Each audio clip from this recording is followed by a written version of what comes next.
नमस्कार दोस्तों, DP online classes में आपका स्वागत है। यहाँ आपको यूपी टेट सी टेट से संबंधित सारी वीडियोस मिलेंगी। तो आइए देखते हैं आज की वीडियोस। कथन भी लिए हैं इस वीडियो में, तो हर तरीके से क्वेश्चंस को पूरी वीडियो को ख़त्म करना है, ये काम है आपका। पहला क्वेश्चन देखते हैं। घटना और वस्तुओं के बारे में एक बच्चा तार्किक रूप से सोचता है। भाई हमसे एक क्वेश्चन कह रहा है कि एक बच्चा है, किस अवस्था का है, किस प्रक्रिया की बात करता है जिसमें बच्चा तर्क करता है। तर्क और चिंतन की बात करता है तो वो कौन सी अवस्था होती है। और आप सभी जानते हो पियाजे ने 4 चरण दिए थे। पियाजे ने 4 चरण दिए थे जिसमें आती है बात इंद्रिय गामक, मूर्त संक्रियात्मक, पूर्व संक्रियात्मक और अमूर्त संक्रियात्मक। संज्ञानात्मक विकास के अंतर्गत ये चीज़ें मूर्त संक्रियात्मक अवस्था में आती हैं, क्योंकि बच्चा जैसे जैसे बड़ा होता है वो 0 से 2 साल की बात करता है, इंद्रिय गामक की बात करता है, 2 से 7 साल की बात करता है, पूर्व संक्रियात्मक की बात करता है, 7 से 11 साल ये अवस्था मूर्त संक्रियात्मक अवस्था या मूर्त संचालन प्रक्रिया है। इसमें बच्चा तर्क करता है, चिंतन करता है, कल्पना करता है। ठीक है ना। राइट आंसर ऑप्शन नंबर 3 के साथ चला जाएगा। अच्छी तरीके से समझा दिया है, अब गलत मत कर। क्वेश्चन नंबर 2 कह रहा है गाइस यहाँ पर, निम्नलिखित में से कौन सा अधिगम के पठार का कारण नहीं है।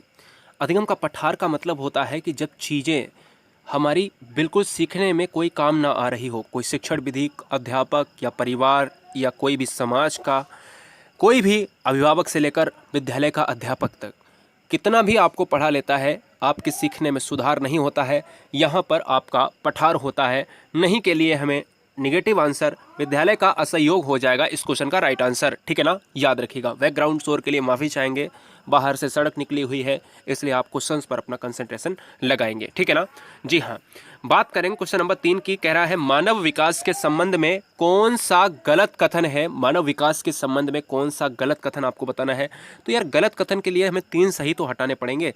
विकास पूर्व अनुमेय होता है, विकास सामान्य से विशिष्ट की ओर चलता है, ये भी सही है। विकास रेखीय होता है या विकास निरंतर, ये भी सही है।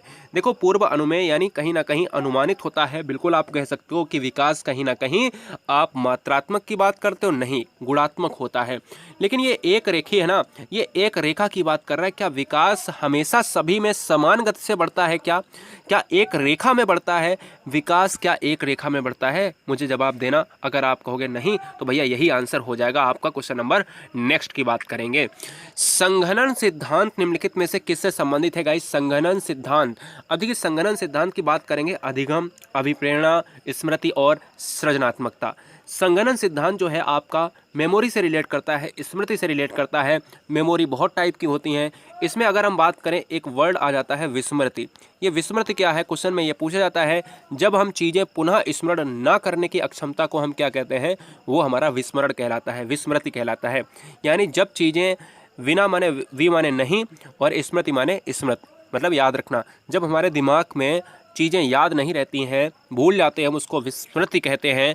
और यही क्वेश्चन आपसे पूछता है कि पुनः स्मरण करने में हम अक्षम होते हैं तो वो क्या होता है? विस्मृति होता है। फिलहाल आंसर चला जाएगा यहाँ पर मेमोरी पर। क्वेश्चन नंबर 5 की बात करेंगे। प्रतिभाशाली बालक होने का संकेत निम्नलिखित में से क्या नहीं है? प्रतिभाशाली की बात करें तो 140 प्लस जो है हमारा क्या होता है? आईक्यू होता है। 70 से कम की बात करें तो बुद्धि लब्धि की बात होती है। आप कहीं ना कहीं यहाँ पर आप लगाते हो मूर्ख की बात होती है कि जड़ बुद्धि की बात होती है, तो आप कहते हो वो तो और कम होती है।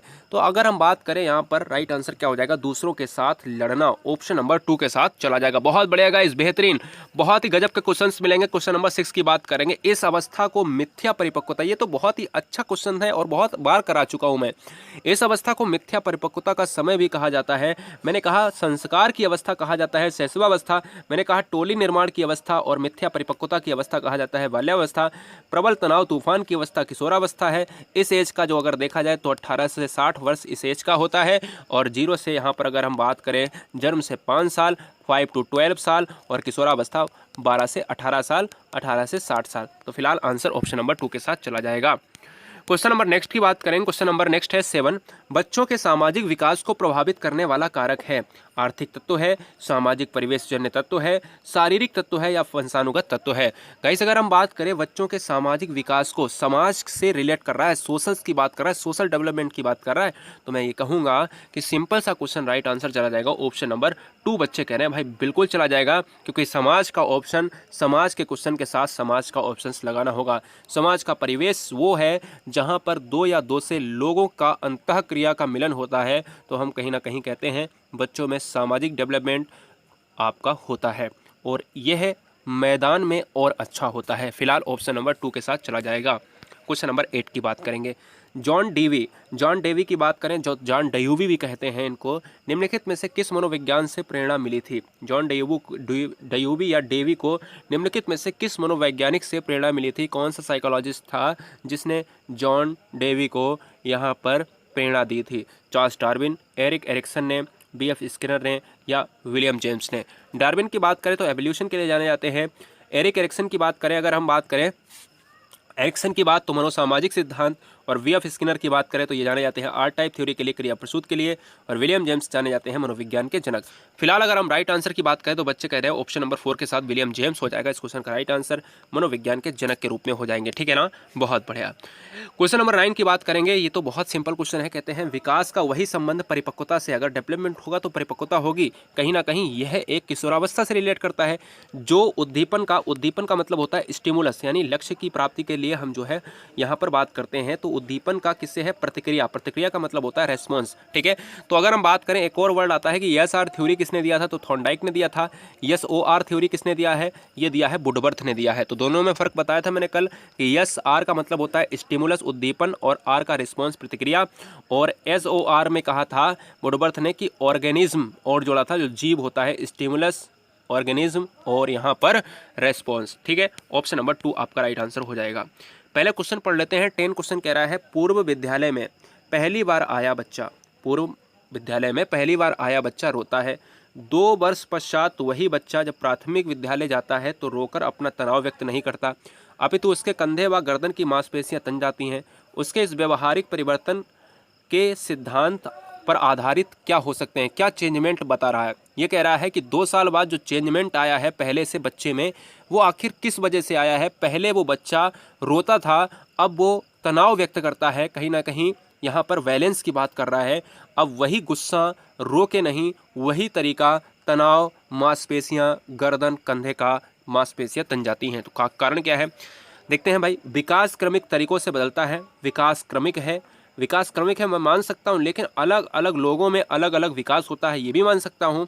लेकिन विकास भेदभाव और एकीकरण की विशेषता है। ये वाला राइट आंसर इस क्वेश्चन के हिसाब से जाएगा, क्योंकि बच्चे ने एकीकरण करना सीख लिया है, और राइट आंसर ऑप्शन नंबर 4 के साथ चला जाएगा। क्वेश्चन नंबर 12 देखेंगे। निम्नलिखित में से थॉर्नडाइक का सिद्धांत कौन सी श्रेणी में आता है?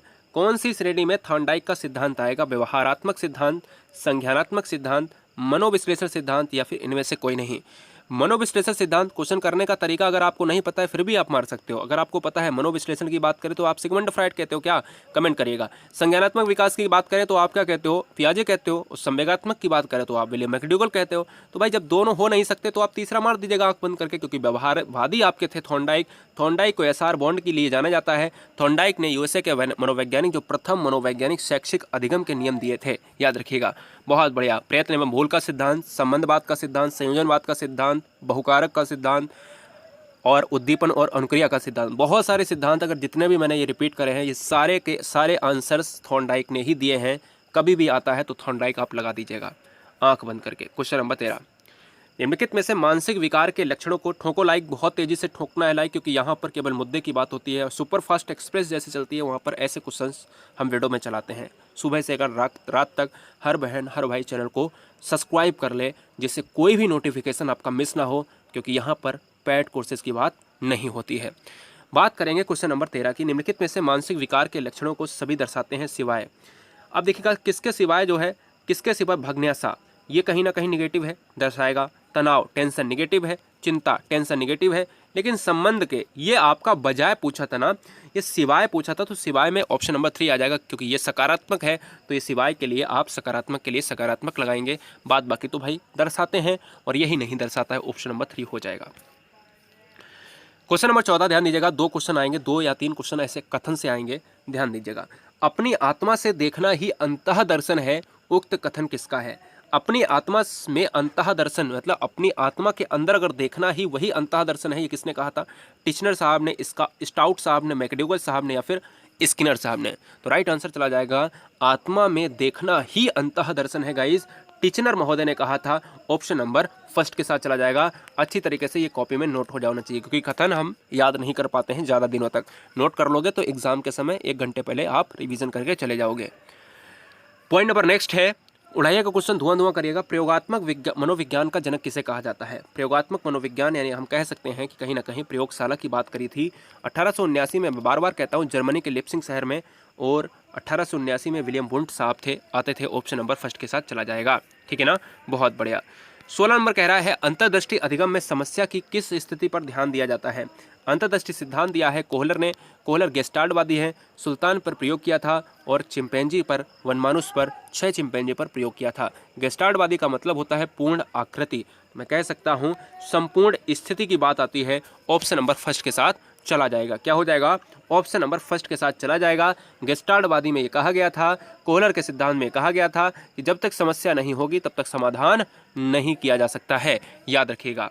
क्वेश्चन नंबर नेक्स्ट कह रहा है, मनोविज्ञान का ठोको लाइक बहुत अच्छी तरीके से लाइक और प्रेस कर देना, क्योंकि मेहनत आपको यहाँ पर तभी सफल मिलेगा, यहाँ पर सफलता तभी मिलेगी जब आज आप 5 से 10% हमारे साथ मेहनत कर लेते हो। देखो, थोड़ा हम करेंगे, थोड़ा आप कर लोगे तो चीज़ें बिल्कुल आसान हो जाएंगी।